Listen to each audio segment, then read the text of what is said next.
Hey guys, welcome to another English commentary done by Diggity. This is going to be the second set between Kal and Forgg. Set 1 was absolutely ridiculous.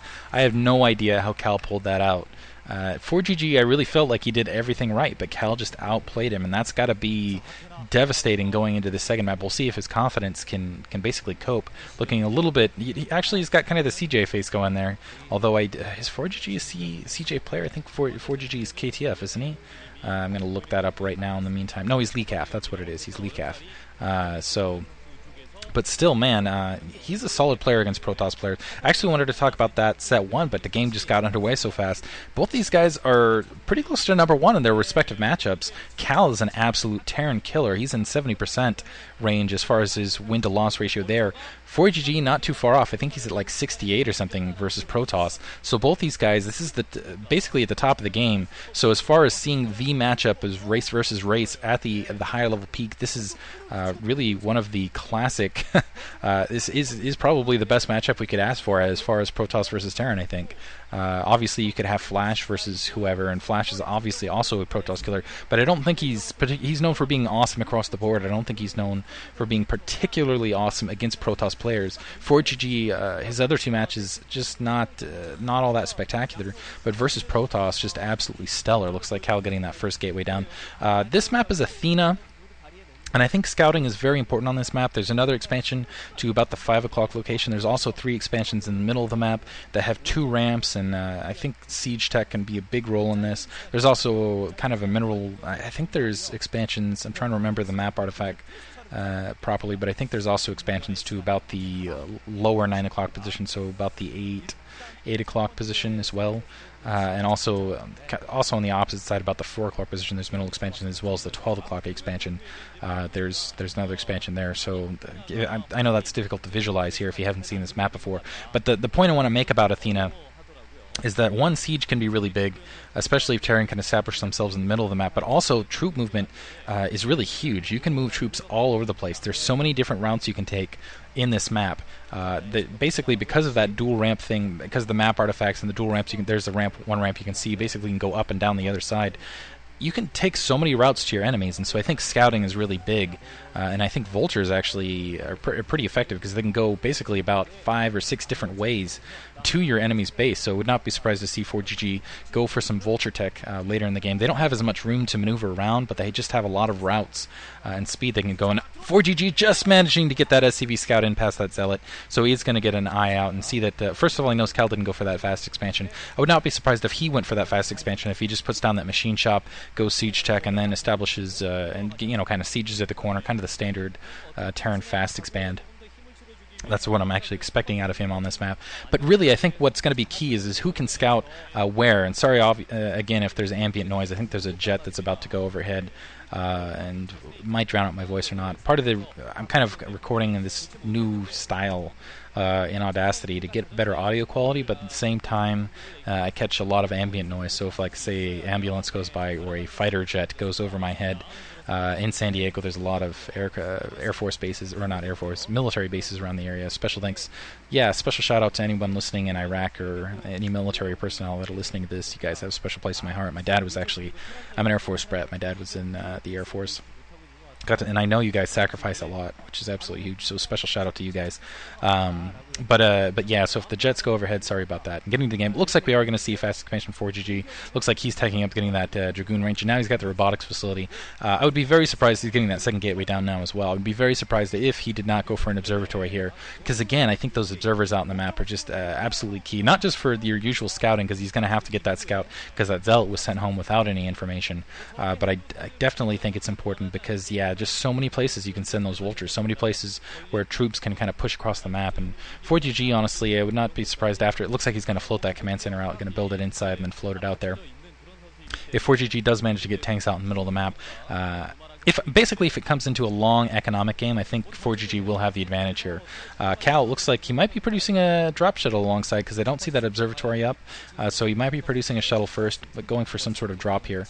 Looks like Forgg is starting to scout up at the 12 o'clock location. We'll see if he goes into a flash build and goes for an early armory, and after even he's got that engineering bay going down, it looks like, to deal with some shuttles alongside. So expecting some sort of shuttle harass. Also to get some of the turrets up to deal with those observers that are out in the field. No, there wasn't there was an observatory up. They just didn't have it on screen. So the observer going to push out. It looks like it will be able to slip into Forgg's base before turrets it up. And now, interestingly enough, Forgg's got kind of an SCV kind of hidden back. I think that's just for scouting purposes, kind of hiding back. He wants to see when that second Nexus is going up for Kal. That is, in fact, going to get a spot off. He's going to see when that second Nexus goes up. Pushing out an additional SCV. And we'll see if he decides to put some pressure alongside here while he's also getting that Nexus up once he puts down that second factory. Kal stepping out a little bit. That looks like that SCV was trying to sneak alongside. Kal's known for being an absolute trickster, knowing for being a very creative player. So I think Forgg also wants to make sure he can get a scout out inside Kal's base to make sure he's not doing anything tricky. But it looks like Kal is just playing a straight-up game at this point. Pushing up 3 tanks, 4 SCVs at the front door alongside that turret, so I don't think those Dragoons are going to have all that much success. 4 Dragoons versus 3 tanks and 4 Marines.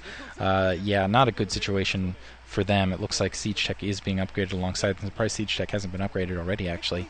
And I'm surprised, actually, there's not any tanks. There's the jet right now. I'm surprised there's not any tanks. Whoosh!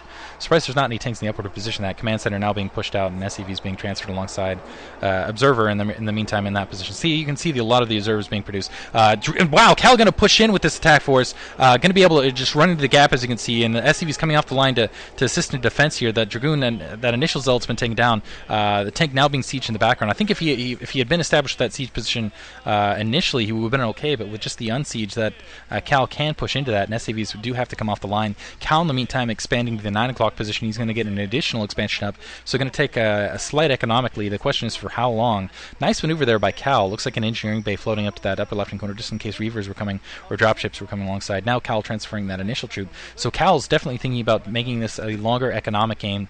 I would not be surprised to see him actually tech up once he gets this expansion up and just really quickly tech to something, just go arbiters. I don't think carriers are as effective on this map.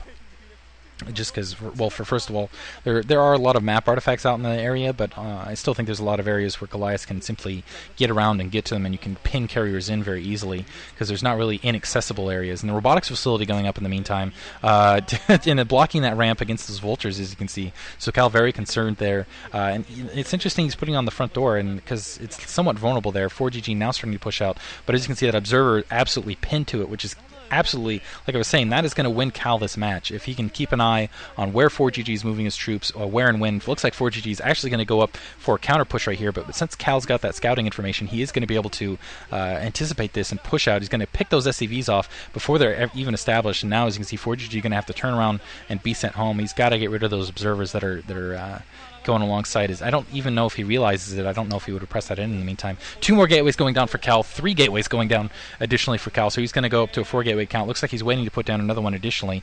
He does have that shuttle produced. Let's see if that Reaver is coming out shortly alongside. He's transferred those those probes alongside. Looks like some slow vultures. They got mines, but not the speed upgrade. Going to start pushing out, seeing where the additional expansion is going down. Forgg getting the additional 2 factories up as well, but Kal's got that 3rd base established. He needs to be a little bit worried about some of that higher level tech. He's got some vultures right outside the ramp, but he's not going to really be able to do anything there. Looks like he's just going to be content to put down a mine there. Make sure that Kal can't expand. Now he's going to come in here and see that he's pinned in. See if he just turns around here or tries to squeeze through. He could plant the mine, do that little vulture boost trick. I don't know if that's illegal anymore. Now some 2 Dragoons going to come down to take care of this in the meantime. Also with that Observer going to be able to take out the mines. And this is not much, yeah. And actually I don't know if Forgg is really going to be able to get those vultures out even. Looks like he does manage to get them out. They are still not speed upgraded, which again surprises me. He does have the 2 machine shops down. Looks like now he's going for that speed upgrade. Another shuttle being produced here. So it looks like Kal's going to go for a pretty big drop here on Forgg's base, probably along the top side, that right where that engineering bay is. Right now, Forgg pretty much in the dark. He has no idea what he knows Kal has a 3rd expansion.